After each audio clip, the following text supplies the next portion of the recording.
بسم الله الرحمن الرحیم. وقتی رسول الله صلی الله علیه و سلم به آسمان ها عروج کرد در سفر معراجش، جبرائیل پیشاپیشش حرکت می کرد، به هر آسمانی که می رسید در می زد. مسئول اون آسمان می گفت کیه؟ می گفت جبرائیل. کی همراهت؟ محمد صلی الله علیه و سلم. در باز می شد. عظمت‌های اون طبقه اول آسمان نشون رسول الله صلی الله علیه و سلم میداد و تو هر طبقه با یکی از انبیا ملاقات میکرد. پیامبر 10 تا معراج رفته تا رسید به آسمان هفتم. اونجا با جدش ملاقات کرد، حضرت ابراهیم بتشکن خلیل الله. گفت این ابراهیم علیه السلام جدته، برای سلام کن. سلام کرد، بعد جواب سلامش داد و این جمله رو بهش گفت: مرحبا بالابن الصالح و النبی الصالح. خوش آمد میگم به نبی صالح و فرزند صالح، نوشه. چه سعادتی بزرگتر از این که پیغمبر آخر الزمان و اشرف رسول و اشرف اولوالعزم نوه ابراهیم باشه. مرحبا به نبی صالح و فرزند صالح. بعد پیامبر رفت بالاتر، به سدرة المنتهی رسید تا رسید به عرش خدا. دیگه اونجا جبرائیل متوقف شد، تو سقف آسمان هفتم جبرائیل متوقف شد. گفت اگر یک قدم من جلو بیام به بالا، نور خداوندی من رو ذره ذره میکنه. اونجا دیگه خودت تنها باید برید. سبحان الله.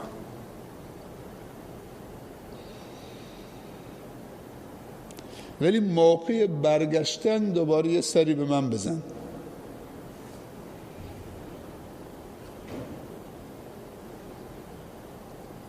خب رفت اونجا، نمازها برش فرض شد.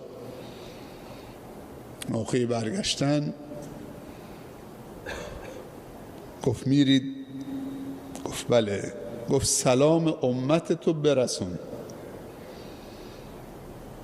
ابراهیم به رسول الله صلی الله علیه و سلم میگه و به امتت بگو که بهشت خاکش خیلی مرغوبه، حاصل خیزه. یه منطقه هست بعد از لیردف بهش میگن زراباد، شهر دکتر سیاد خدا رحمتش بکنه و جزو شهدا محشورش بکنه و علمای زندهمون خدا حفظشون بکنه و خاتمه به خیرشون بکنه و همه برادرها و خواهرامون در حفظ و عنایت و توجه رب العالمین باشن و خاتمه به خیر بشن، خودشون و خانوادهشون و فرزندانشون. چرا گفتن زراباد خاکش خیلی عالیه؟ ذره. گفت به امتت بگو که بهش خاکش خیلی مرغوب و حاصل خیزه، آبش هم خیلی شیرین و گواراست. خاک خوب، آب خوب، شیکم داره، یه بذر خوب.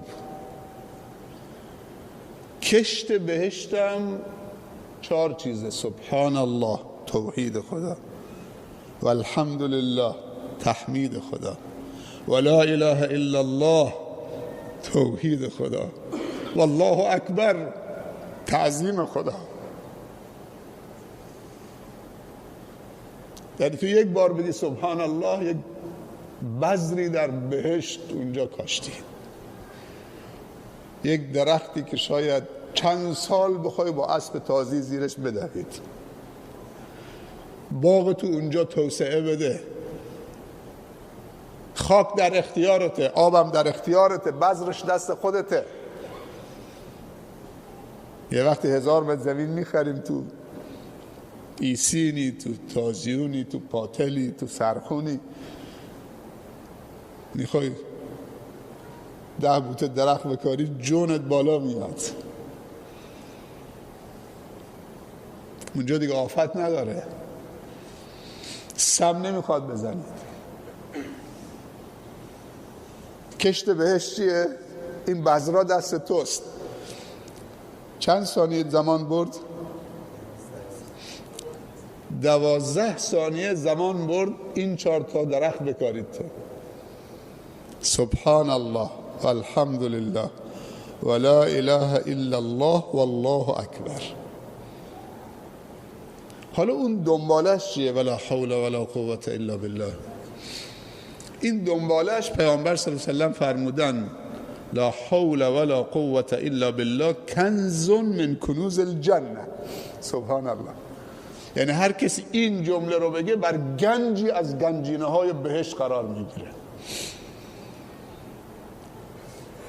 وقتی مؤذن میگه حی علی الصلاة باید بگید لا حول ولا قوة الا. تو رو دعوت میکنه به فلاح و صلاح و رستگاری و صلات. حی علی الفلاح، این 2 تا جمله مؤذن 4 بار که تکرار میکنه، تو هر 4 بار باید بگی لا حول ولا قوة الا بالله، چون دعوت به کار بزرگی میکنه و تو نمیتونید مگر این که قدرتی که خدا در تو ایجاد بکنه و حرکتی که خدا در تو ایجاد بکنه. اگه من بگم شاید همسایه مسجد کسی باشه که همسایه مسجده ولی توفیق از آن هم میشنوه، میبینه که مردم هم چه دارن میان، شاید در مسجد هم بعضی موقع مینشینن ولی نمیاد تو مسجد.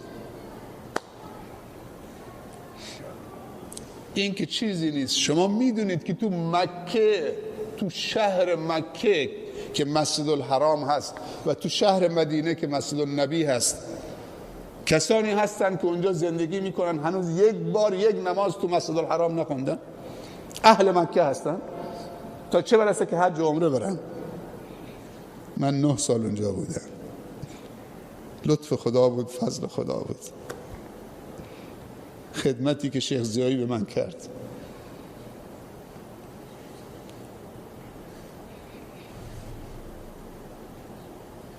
من اگر روی این کرسی نشستم، اول لطف خدا، بعد خدمتی که شیخ به من کرد. هیچ موقع فراموشش نمی کنم.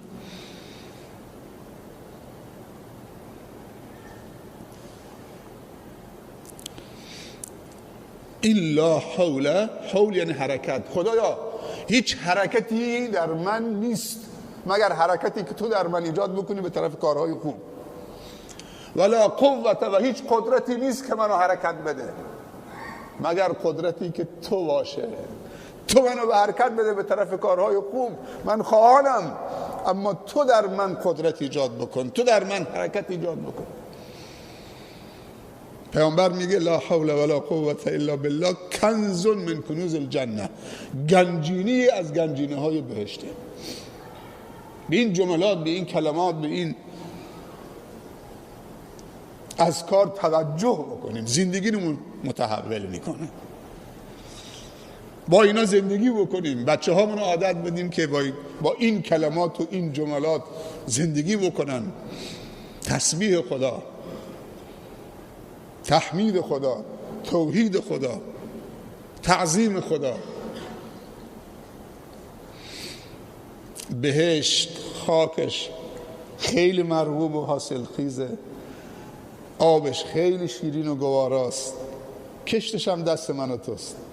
سبحان الله والحمد لله ولا اله الا الله والله اکبر. دوست داشتید آخرش هم کامل بکن ولا حول ولا قوة الا بالله. این 5 تا جمله رو تو 12 ثانیه میتونید بگید. اگر انفرادی بگید 100 بار بگید سبحان الله سبحان الله سبحان الله سبحان الله، فکر نکنم بیشتر از 1 دقیقه وقت بگیره. فقط یه اراده لازم داره که این لبات حرکت بکنه. استغفر الله. پیامبر صلی الله علیه و سلم تو یک مجلسی که نشسته بود با دوستان، صحابه حرکت لبشو میشمردن که 70 بار بلند میشه رو هم قرار میگیره، همش میگفت استغفر الله استغفر الله استغفر الله استغفر الله استغفر. خودمون 4 ساعت میشینیم غیبت میکنیم، قهقه میزنیم، ولول میکنیم، عین خیالمون جوک داریم میگیم، دروغ داریم میگیم. کاش که یه جوک درست و صحیحی بود. پیامبرم مزاح میکرد، هم خودش میخندید هم دیگران رو به خنده مینداخت، ولی دروغ نمیگفت تو خنده هاش، تو مزاحش. واقعا رمضان فرصتی است. پیامبر صلی الله علیه و سلم میفرمایند اذا مررتم بریاض الجنة فارتعوا قالوا وما ریاض الجنة یا رسول الله صلی الله علیه و سلم قال حلق الذکر. میگه اگر در روی زمین گذرتون به باغی از باغهای بهشت افتاد، خودتون خوب سیراب بکنید، خوب بچرید. وقتی که بهار میشه حیوانات چهارپایان نگاه بکن، اصلا سرشو بالا میاره؟ بالا نمیاره، همش سرش تو آن بهاره، تو اون سبزی هاست. نمیدونم اینو متوجه شدید وقتی که میش سرشو میذاره، لبشو میذاره رو این بهار، اول اینطوری میکنه،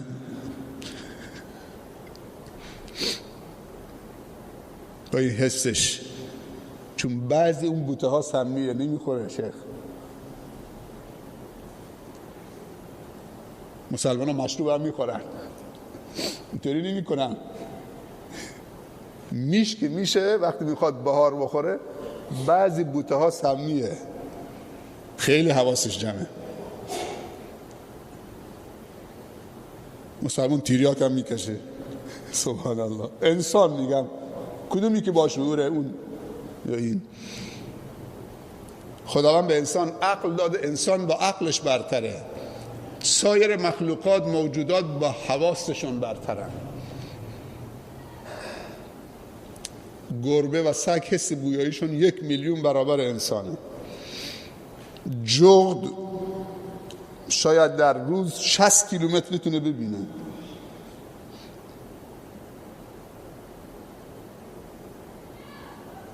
در شب شاید نصفش. رو شاخه درخت نشسته تو شب تاریک، اگر یک موش صحرایی جا به جا بشه، مثل موشک‌های اسکود 500 کیلو وزنشه، 0.5 تن روسیه، میاد رو چه رو اون موش تو شب تاریک. ولی انسان با عقلش برتره. از پرنده که کارش پرواز کردن، هم بهتر پرواز میکنه، هم طولانی ترین پرواز داره، هم بالاترین.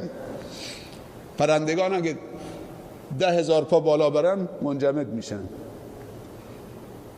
ولی انسان 30,000 پا میره بالا پرواز میکنه با هواپیما. پرنده‌ای که کارش پرواز کردن، پریدن، انسان هم بهتر ازش پرواز میکنه، هم طولانی تر، هم بالاتر.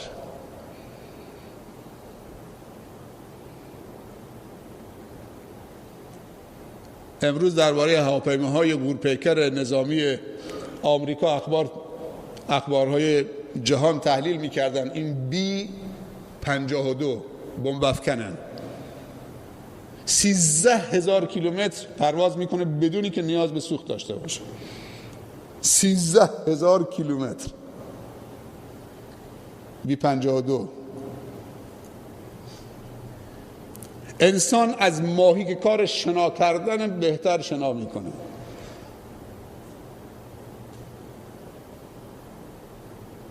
از مار و کرم قطار درست کرده، ولی مشکل انسان این که راه رفتن خودش رو گم کرده.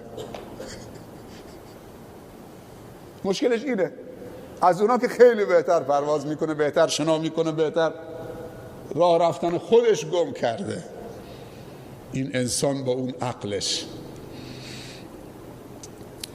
پیامبر صلی الله علیه و سلم میفرمایند اگر به باغی بوستانی از باغهای بهشت در روی زمین گذرتون افتاد، خوب بچرید، خودتون رو سیر بکنید.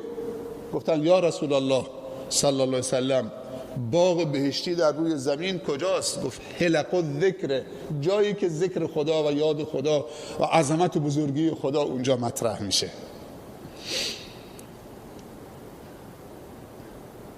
اگر برادری دیر رسید، جا تنگ بود، جا براش باز بکنید تا بیاد بنشینه.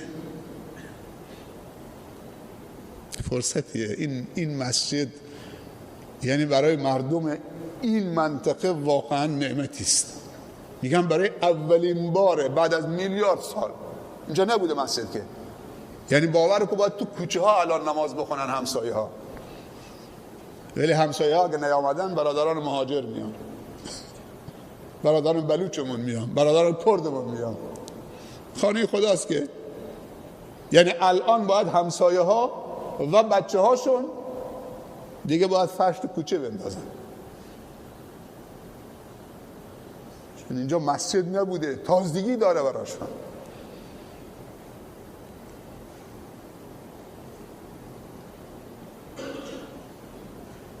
این خیلی جای تأسفه که نعمت بیاد زیر دلت بعد پشت به نعمت بکنید. یه سرکی بکشی بعد برید، یه سلام بکنی بعد برید، یا باید برید اخبار بگیرید، یا باید برید تلویزیون بگیرید، یه فیلم نگاه بکنید، یا باید برید بازی ورق بکنید.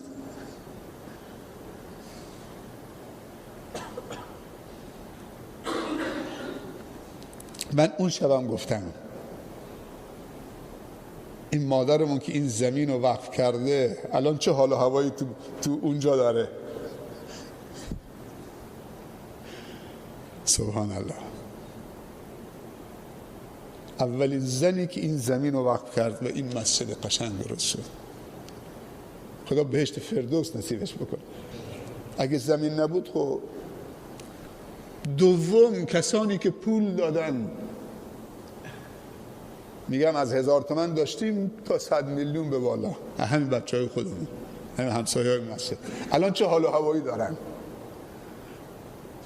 مال خودشون، احساس تعلق میکنن. یه خیر از دبی نیامده درست بکنه که بگن حالا مال اونه، اون درست کرده پول داده.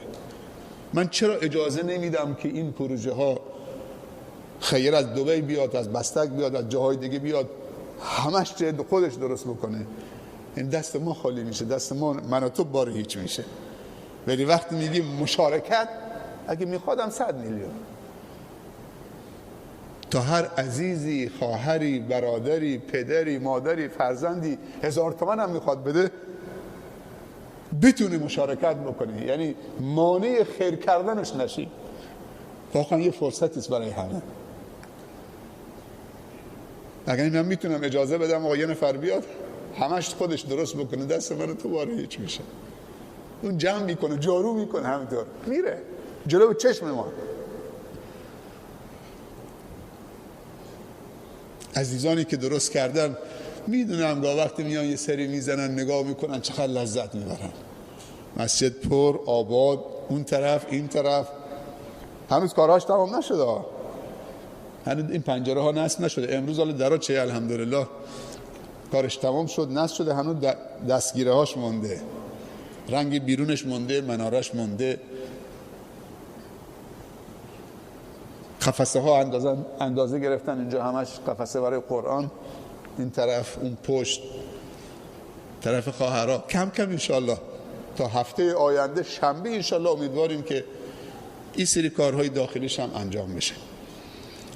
حتی طرح ما اینه که کل این کوچه های اطراف همه سنگفرش بشه، سنگفرش ها، انترلوک، یه چیزی باشه که وقتی یه 4 تا نیمکت هم اونجا، یه میزی، پدرها نماز بخونن اونجا، بیرون بنشینن، حرف دنیایی هم بزنن. فقط منتظریم که این خانه های همسایه مسجد فاضلابشون انجام بدن که این آخرین مرحله دیگه سنگفرش بشه.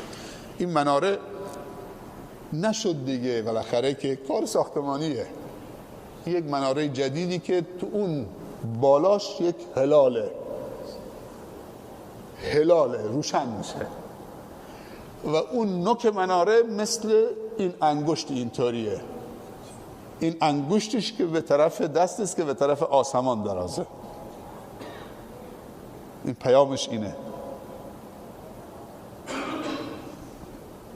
این مسجد یک سربازه، این کلاه خودشه، اونم چه نیزشه، اونم اون انگشت یک نمازگزاره که دست بلند کرده به بالا.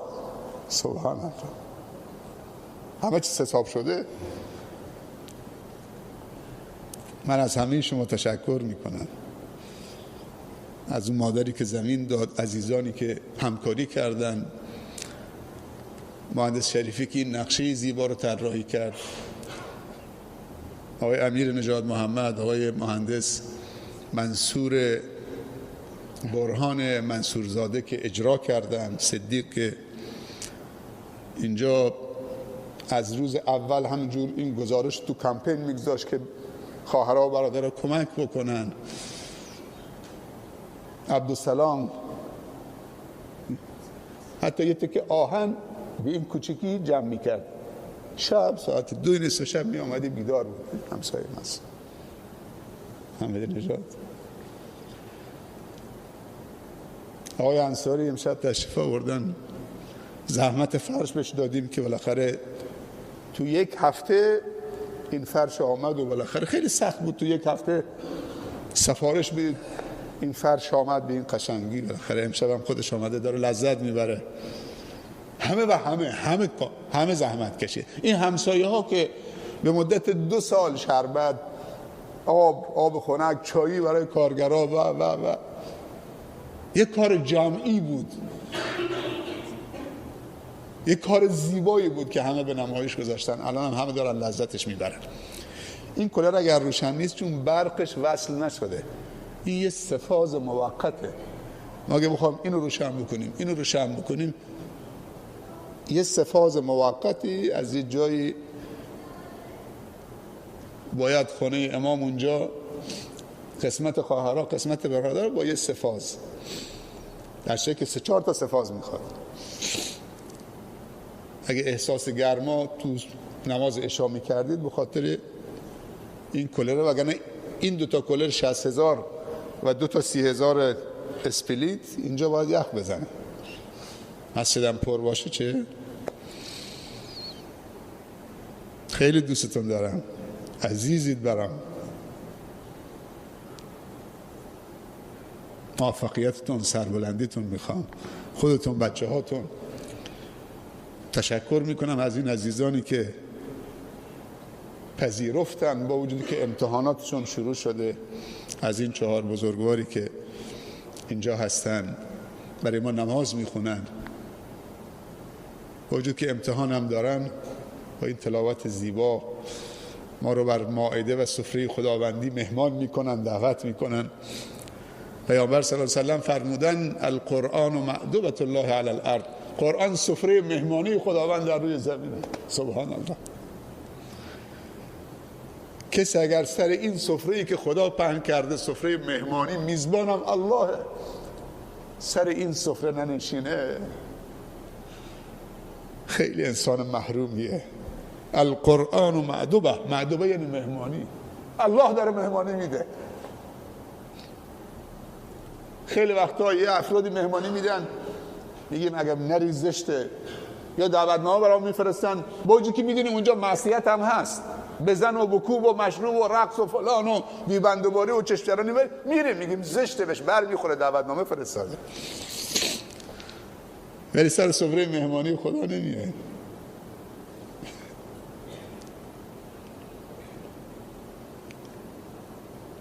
الان هم همسایه های مسجد سفره افطاری و سحری میارن، اکرام میکنن، خیلی عالیه.